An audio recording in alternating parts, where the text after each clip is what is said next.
The Detroit Pistons have played 25 games so far this season, so they're now roughly a little over a quarter of the way through the season. Let's go ahead and look back at this quarter of the season and give out some report card grades for all the Detroit Pistons players in today's episode of the Locked On Pistons podcast. You are Locked On Pistons, your daily Detroit Pistons podcast. Part of the Locked On Podcast Network, your team every day.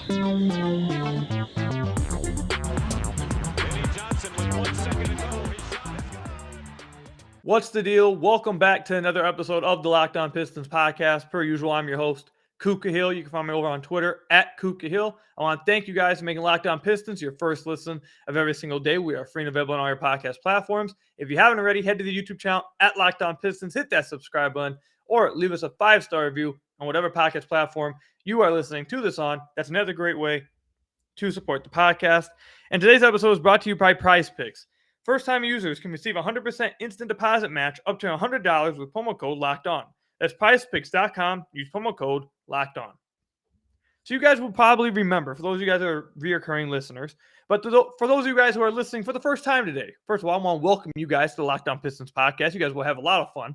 But at the beginning of the year, I said that I don't like to look at players or try to evaluate players' seasons or their play until about like a 20-game sample size. I believe Dwayne Casey's talked about this. I've heard a lot of coaches talk about evaluating the season in quarters. First 20 games, next 20 games, next 20 games, next 20 games. Kind of look at it that way because the season's full of ups and downs, and guys can get out to a hot start and fade. Some guys can get out to a slow start and rise. So you don't want to try to get too quick to evaluating players. You want to give a good amount of sample size. You want to give them a good amount of time to get into rhythm and see where they're going.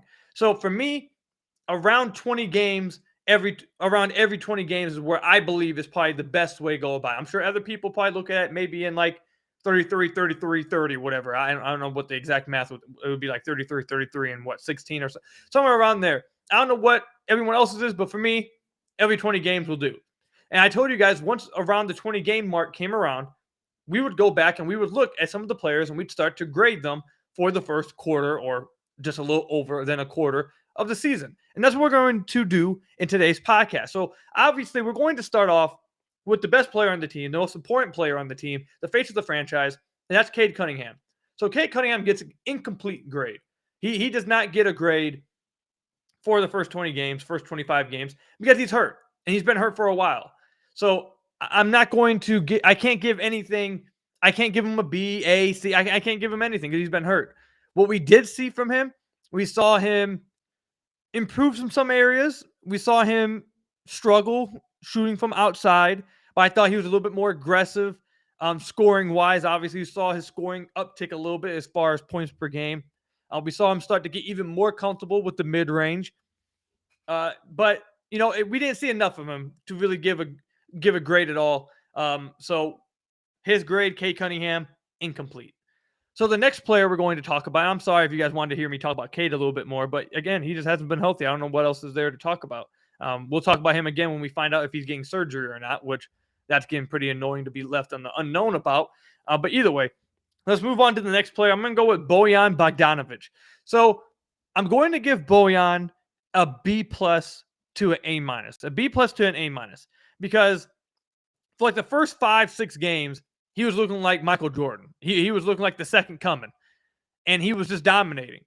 But he's cooled off a little bit since then. He's cooled off a little bit. Now, he hasn't went to like straight dog water. He hasn't become trash, but he's not the same. He hasn't been dominating these games or having, what was it? He had like 50, 50, 90 splits after like the first 7 games or something. He doesn't have that no more. Like that was otherworldly. He doesn't have that no more. He's come back down to earth just a tad. On the season so far, he did miss 1 game, but on the season so far, he's averaging 20 points per game, 20.6 points per game, which is a career high for him. He's shooting 50% from the floor, 42% from deep, 57% all 2-pointers, and 87% from the free throw line. So by all accounts, this is a career year for Bogey. I don't think he's had another season that he's played this well. He's always been a fun scorer. He's always been a good scorer, but he's playing lights out for the Detroit Pistons. So you're probably wondering, cool, okay, then why aren't you giving him an A plus if this is the best year he's had? I'm going to go ahead and say I'll give him an A- instead of that B+. I'll give him an A-. But again, you guys are probably asking, why aren't you giving him an A+ then? I'm not giving him an A+ because, one, he fell off a little bit. He cooled down. He didn't go to trash, but he cooled down a little bit. If you would have stayed around 50, 50, 90, then okay, obviously you'd get A+. Okay, that would be otherworldly. But he cooled down a little bit. And then secondly, his defense has been terrible. And I know that you don't look at Bojan, you don't go to Bogey as a defender. You know what he is. You're not asking him to play defense. That's fair. But I feel like that should go into at least a little bit of your evaluation of Bojan Bogdanovic. That's why instead of him being like a B or something, I give him an A- still, because you don't look for him for defense, but his offense has been so great, you can deal with it. But I'd be sitting here, I wouldn't be doing you guys justice if I sat here and acted like his defense hasn't been a major negative for the Pistons and for himself. So I'm going to give him an A-. I don't expect his defense to get better throughout the year. He's just not going to play defense. He's 33 years old. It's probably not going to happen. So I think he's going to hover around the A- area. He's been great. He's been great for the Pistons, despite the defensive concerns. He's provided the spacing, the scoring. And he, honestly, with removing, I don't think you have to remove bias towards any players. Bojan has been clearly the best player on the team for the whole season. He's the best scorer. He's been the best offensive player. When Cade was healthy, you could say Cade was, but Cade's not healthy. He hasn't been playing. So I think it's quite clear that Bojan Bogdanovic has been the best player for the Detroit Pistons this year. And that trade that Troy Weaver made before the season was fantastic. It's been a fantastic trade for the Pistons. And I think the Pistons are going to get something really nice for Bojan at the deadline. And if they don't move him at the deadline, then they got a really nice player for the rest of this year who should help the young players and the offense for the rest of the year. Either way, great stuff. And Troy Weaver, might be one of his best moves he's made. This guy has been absolutely lights out for the Pistons. Again, he's having a career year. So give it up to Bojan. He's been fantastic for the Pistons. Let's go ahead and go to the next player. I want to go to, let's go ahead and go with Isaiah Stewart. So Isaiah Stewart is a tough one for me. He's a tough one for me to truly give a grade for. So here's his high marks right now. His high marks are he's shooting 36% from deep this year on 4 attempts so far. He's only played in 18 games, but he's shooting 36% from deep, which is a lot better than I thought he'd be. I told you guys before the year, I thought he'd be around 32, 33%. Through 18 games for him, he's shooting 36%, which is pretty damn good. You can live with that. You can definitely live with that. So you know what? Actually, that's all that really everyone was looking forward to this year. Does he have some of his negatives? Yes. Does he struggle finishing around the rim still? Yes. Does he have some other things I think he needs to work on? Obviously, he's a flawed player, but the main progression for him this year was his 3-point shot. That's what everyone was looking forward to. That was the big thing everyone was caring for. And he's shooting 36% through 18 games. He's missed 7 games, but he's shooting 36%. So you know what? Forget all the other stuff. I'm going to give him a B+. I'm giving him a B+ because, again, he's been much better from outside than I thought he was going to be to start the season. So give him high praise for that. He's also doing it on 4 attempts a game, which is actually pretty decent volume. It's not like some crazy volume, but it's actually pretty decent volume. And, I'm going to give him credit for that. He's averaging 12 points per game and 8.9 rebounds. Nothing crazy right there. He's gotten a few extra minutes a game. He's starting all the games. Nothing too crazy to talk about there, but just simply because the 3-point shot looks like it's come around and it looks like it's going to be a part of his game is a big enough plus and a good enough reason to give him a B+, despite some of the other flaws that he may have. So in the next 20 games, I think this grade may go higher or lower because now they're playing him exclusively at the 4. Now that now that Marvin Bagley is back, he's playing the 4 a lot. So in the next 20 games, when we look back in the next podcast, 20 games from now, we're going to talk about whether he's been good at power forward. Is this something that he can actually do? Has he made progression? Has he improved? So stay tuned for that. I'm really interested to see this over the next 20, 30, 40 games. But so far, B+ for Isaiah Stewart, shooting much better from deep than I thought he would. So give him a ton of credit there. When we come back, we'll obviously get into some of the other players and give them some report cards like Jaden Ivey, Killian Hayes, Jalen Duren, Saddiq Bey. We'll get into all those players when we come back. But first, I got to tell you guys about one of our sponsors, PrizePicks. PrizePicks is daily fantasy made easy. So let me go ahead and give you guys an example. So look, I used it today. I'm not going to lie to you guys. I used it today.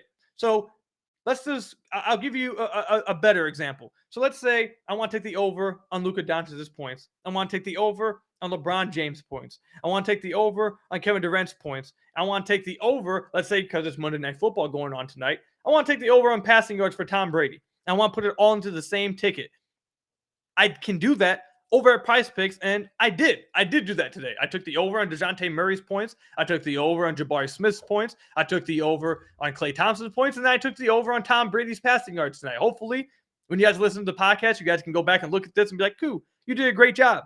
But it's as simple as that. You just simply take the over or under on the players' projections. You pick 2 to 6 players, and again, you just see if they score more or less than their PrizePicks projection. You can win up to 25 times your money on any single entry. There's no competing against other people. It's just you versus the projections available. PrizePicks offers projections on any sport that you watch, including NBA, NFL, MLB, NHL, PGA, college football, men's college basketball, women's college basketball, soccer, WNBA, esports, NASCAR, tennis, MMA, boxing, disc golf, Euro basketball, cricket, and more. Entries can be made in 60 seconds or less. It's really that easy. Safe and fast withdrawals currently operational in over 30 states and Canada. Download the PrizePicks app. Go to prizepicks.com to sign up and play daily fantasy sports today. First-time users can receive a 100% instant deposit match up to $100 with promo code Locked On. If you deposit $100, PrizePicks gives you $100. If you deposit $50, PrizePicks gives you $50. It's just that simple. Don't forget to enter promo code Locked On and sign up for an instant deposit match up to $100 at PrizePicks. PrizePicks is daily fantasy made easy. So I want to thank you guys again for making Locked On Pistons your first listen of every single day. We are free and available on all your podcast platforms. If you haven't already, head to the YouTube channel at Locked On Pistons, hit that subscribe button, or leave us a 5-star review on whatever podcast platform you are listening to this on. That's another great way to support the podcast. All right, so let's get back into some of these grades for these players. So I want to open up with Jaden Ivey. So Jaden Ivey, he has been hurt as well. A lot of the Pistons players have been hurt. You're going to hear that probably a lot throughout this podcast and this evaluation. A lot of these players have been hurt at random points during this season. Jaden Ivey has played in 21 of the Pistons' 25 games. And in those 21 games, he is averaging 15.9 points, so basically 16 points a game, 4.9 rebounds, 4.3 assists. And he's shooting 41% from the field, 31% from deep, 47% on all twos, and 73% from the free throw line. So what grade would I give Jaden Ivey for his rookie year so far through 21 games for him? I think I'm leaning towards around a B. I don't think he's been an A. I think you've seen some of his flaws clearly come up. I don't think he's just been average either, though, because he's putting up more points statistically, points per game. He's more than I thought he was going to before the year. Before the year, I told you guys I thought he'd average around 12, 13 points a game. He's averaging 16 points a game.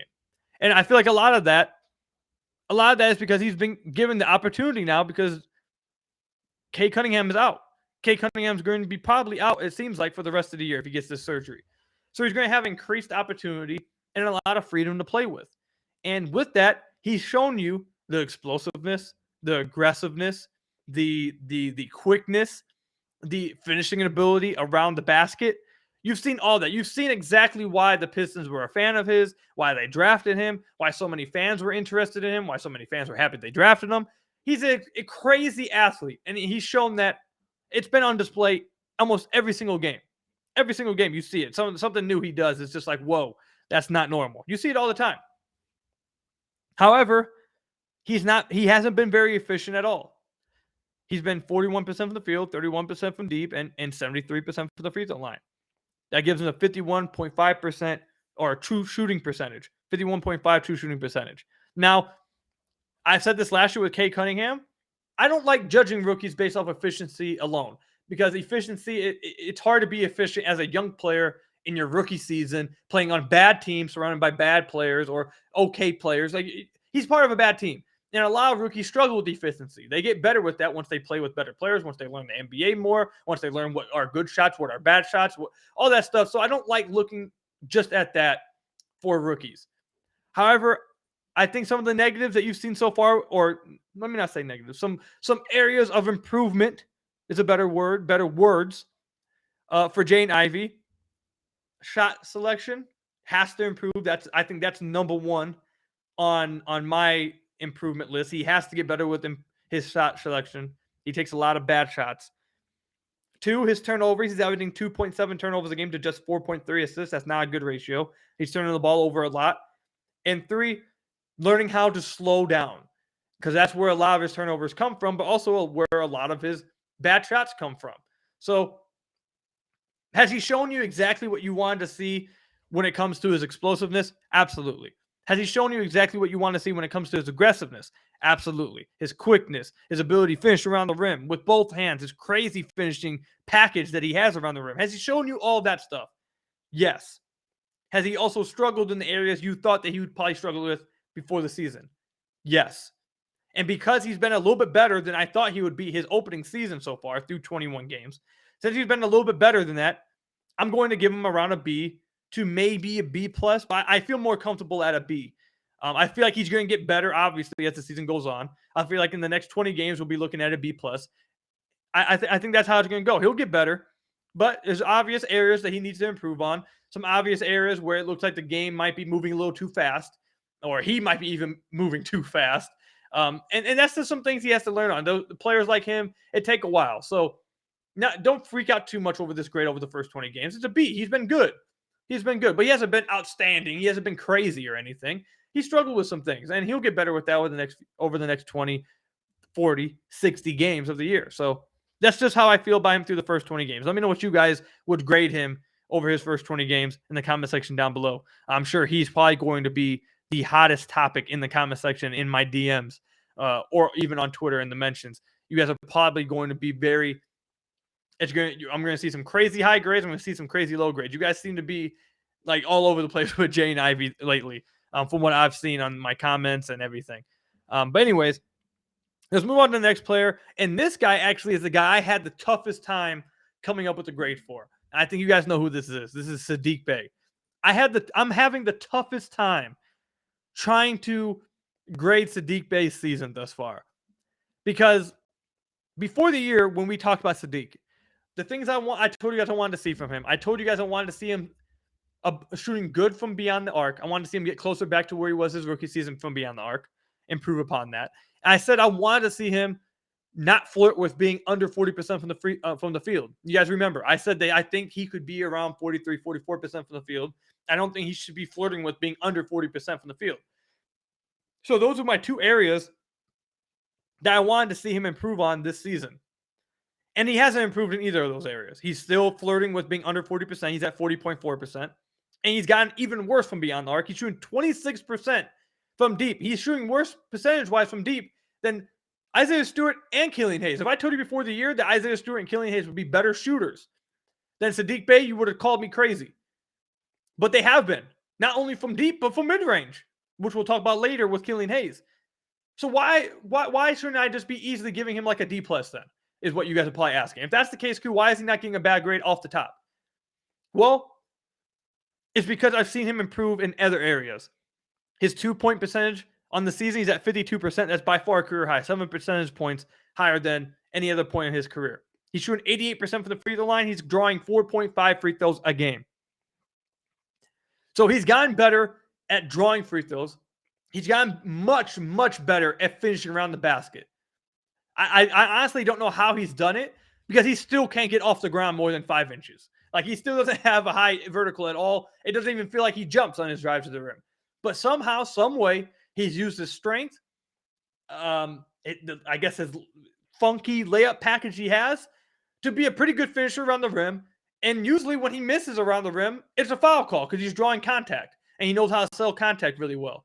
So that's why I'm having the toughest time grading him, because he's not doing the things I wanted to see from him, but he's doing things that I didn't think we would see from him in other areas. So, like, where do I fall with that? And I think I have to fall at like a C+ with him then. I feel like that's the only way, that's the only grade I feel comfortable giving Saddiq, because in the overall scheme of things, is him improving around the rim good? Yes. Is him becoming a legitimate foul drawer, getting to the free throw line a lot of times per game? Yes, that's legit. That's a big improvement. But in the grand scheme of things, that if you're not doing, unless you're doing those things at an elite level, it's going to be hard to make up for you being a bad outside shooter and bad efficiency wise everywhere else on the floor. Like you have to be the example I used, and it's a bad example, but I don't know why he's the first name that came to my head. It's just like DeMar DeRozan. He's not a great 3-point shooter, but he's absolutely fantastic at creating his own shot. He's fantastic at drawing free throws. He's fantastic in the mid-range area, so he doesn't have to be very efficient for me on the arc. It's a bad comparison because you don't have to shoot threes to be efficient, and DeMar is incredibly efficient because he's a good shooter everywhere else. But the reason why I bring that up is like if Saddiq was like DeMar, to where he was a great creator for himself, like an elite creator for himself, and was elite at finishing around the basket, an elite athlete, an elite free throw shooter, an elite foul drawer, then maybe he could get away with all the other negatives. But I'm just very skeptical that he can get away with shooting 26% from deep, being a terrible outside shooter. That he can get away with being a terrible efficiency from everywhere else on the floor, outside, around the basket, and the free throw line at his position, while also, by the way, not being a good defender. So it's tough. Saddiq's in a tough spot, man. We've said this multiple times in the podcast. You want to give him credit for his improvements around the rim. You want to give him improvements or credit for improving at being physical around the basket and drawing fouls. But, man, the other stuff is just so bad right now that it's tough to focus on those things. And that's why I have a tough time grading him. So I'm going to give him a grade of a C. I really want to hear your guys' grading on him because that's the most interesting to me. Saddiq is by far the most interesting grading I want to hear from you guys. So let me know in the comment section down below or over on Twitter how you guys would grade Saddiq Bey's first 20 or so games. He's also been hurt, by the way. Saddiq's also been hurt and missed a lot of games. He's missed 4 of their 25 games, so not a lot of games. I shouldn't have said that, but he did miss some time. So just let me know what you guys would grade him. Comment section down below or over on Twitter at KukaHill. When we come back, we'll start grading even more players like Killian Hayes, and we'll start going into the vets that are coming off the bench as well. So stay tuned for that. But first, you guys got to hear from some of our lovely sponsors. So I want to thank you guys again for making Locked On Pistons your first listen of every single day. We are free and available on all your podcast platforms. If you haven't already, head to the YouTube channel at Locked On Pistons, hit that subscribe button, or leave us a 5-star review on whatever podcast platform you are listening to this on. That's another great way to support the podcast. So before I get into the next grade, I just want to say that a lot of you guys have reached out to me and told me that you guys want to hear my thoughts on possibly acquiring the Atlanta Hawks big man, John Collins. I was going to do that at the end of this podcast, but I'm not going to have enough time, and I want to kind of give a full segment to that. So it will be coming in the future, but just stay tuned for that. Anyways, let's go ahead and get to some of the other players. So let's go Killian Hayes. Killian Hayes is another guy I feel like a lot of you guys are going to have different grading systems on because he quite literally is the living example of why you don't grade players or start trying to evaluate players too early in the season. Because his first 10 games was possibly the worst first 10 games you will ever see from any player ever. Like, seriously, it was terrible. He was 18% from the field, 16% from deep, 2 points a game. It was horrific. It was absolutely horrific, the first 10 games of the season. I couldn't believe it. But ever since then, he's averaging 11 points per game over the last 15. 11 points per game, 43% from the field, 40% from deep, 85% from the free throw line, 11 points with 6 assists a game, 1.3 steals. And if you even go over, let's say you just go over the last 14 games, that jumps up to 12 points. And if you go over his last 5 games, he's at 15.8 points, 7.4 assists, 1.8 steals, 50% from the field, 41% from deep, 100% from the free throw line, 3.6 rebounds. I think I said 1.8 steals already, with a great assist to turnover ratio, 7.4 assists to 2.2 turnovers. So over the last 15 games, he's been a completely different player. And really over the last 10 games, he's really hit his stride. And he's playing exceptional basketball. Really good basketball. So the question that you have now is how much weight do you put into the first 10 games versus how he's played since then? And you have to put weight into how he started the season off. Like, it was so bad. Like, the first 10 games of the season were so bad that he's shooting 50% over the last 5 games. He's shooting 44% over the last 15 games, and he's still under 40% on the season. Like, that's how bad his first 10 games were. So you have to take that into account, just like you have to take into account just how well he's played since then. So if it was just, let's just say this, first 10 games, you give him an F. Over the last 15 games, I give him like an A minus. So in between there, I give him like a B minus. I meet in the middle, give him like a B minus on his season, just because of how he's turned it around over the last 15 games. The first 10 games, again, it's really holding him down because of how piss poor he really was on the floor. Like his performance was terrible. But he's playing exceptional basketball for the Pistons since then. Really comfortable, and he's found himself a go-to shot that he's really comfortable with. The mid-range pull-up, he's been taking that with regularity, with a deep bag. There was a Twitter thread by someone, I believe at Basketball News, but I don't remember exactly who. I may be wrong there. But it was a big Twitter thread talking about the percentage of his shots that are coming from mid-range, the percentage of his shots that he's hitting on dribble pull-ups, and how that compares to his last season overseas, and how it's remarkably similar about how well he was hitting pull-up jumpers. That the first 2 seasons of his career, he wasn't hitting any of them, but now this year, the number is vastly similar to how he was hitting them overseas. He looks much more comfortable. He's playing much more free, much more confident, just playing really good basketball for the Pistons. And I think he's going to get even better as the season goes on. I think he's going to end up, I don't want to give too many crazy predictions, but I think he's going to, in like 20 games from now, there's going to be a lot of you guys that are going to be asking some sneaky, crazy questions about Killian Hayes. That's my prediction here. But I give him a B minus, just because of how the first 10 games were. So that's my grade for Killian Hayes. Let's give a grade for Jalen Duren now. I think Jalen Duren is going to have the highest grade of any player not named Bojan Bogdanovic for the Detroit Pistons. This kid is 18 or was 18 years old. He turned 19, I believe, when they played the Lakers that day. He was 18, 19 years old. A lot of, me included, I was one of the people that thought he would spend time in the G League. I said it over and over. I thought they would want to play Nerlens of the World. I thought they would want to play Isaiah Stewart, Marvin Bagley. I thought he'd spend time in the G League some because of just how young he is. I was completely wrong. There's been multiple nights, multiple stretches, a week in here or there. Heck, even on the podcast last week, I said I thought he's been their best big man. Jalen Duren, that is. I thought Jalen Duren has been their best big man. And maybe I was a little too far. I went a little too far. Maybe I have went a little too far with that. Because he still has a lot of things he has to work on. However, what he is bringing to the table is things that no other big man can bring to the table for the Pistons, like his short roll passing, his playmaking ability, his raw rim protection, his athleticism at protecting the rim, grabbing rebounds, contested rebounds. All that stuff is things that no one else on this Pistons roster can do at the big man position. He's just so raw at all of them. I could understand if you guys said that he's not the best big yet. But he's been exceptional for the Pistons. 6.5 points, 6.7 rebounds in 21 minutes a game. He's shooting close to 60% from the field, close to 60% on all 2-pointers. Actually, let's go look at his per 100 possessions blocks per game. That's what I want to know. Per 100 possessions, maybe per 36. And actually, you know what? Let's just say we're per 100 possessions. I think that's a little bit more accurate, to be honest.